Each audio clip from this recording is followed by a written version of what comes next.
देशातली आणखी एक मोठी आणि महत्त्वाची बातमी। सॉफ्टवेअर इंजिनियर अतुल सुभाषच्या आत्महत्ये प्रकरणामध्ये बेंगळुरू पोलिसांकडून आरोपींचा शोध सुरू आहे।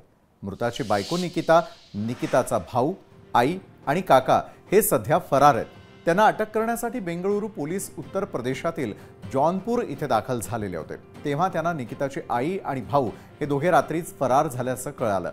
त्यानंतर निकिताचा काका सुद्धा फरार असल्याचं लक्षात आलंय। दरम्यान मृताची बायको निकिता ही सध्या फरार आहे।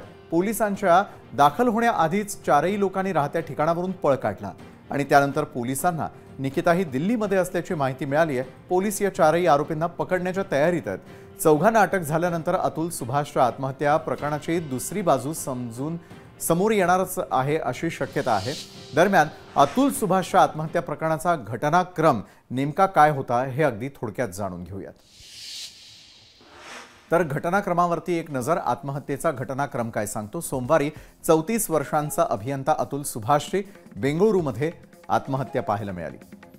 आत्महत्येआधी अतुल सुभाषने तब्बल 24 पानी सुसाइड नोट लिहिलेली आहे। 81 मिनिटांचा आत्महत्येआधीचा व्हिडिओ देखील त्यानंतर समोर आला। व्हिडिओमध्ये अतुलकडून पत्नी आणि सासरच्या मंडळींवरती अनेक प्रकारचे गंभीर आरोप करण्यात आलेले आहेत। कोर्टातील पेशकारापासून ते न्यायाधीशापर्यंत देखील लाचखोरीचा आरोप अतुलने केलेला आहे। तर मंगळवारी घराच्या बाल्कनीतून पत्नी निशा आणि अनुराग यांनी त्यांची बाजू स्पष्ट केलेली होती।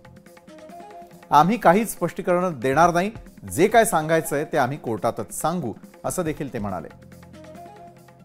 तर हे स्पष्टीकरण दिल्यानंतर निकिता कुटुंबासह फरार झालेली आहे।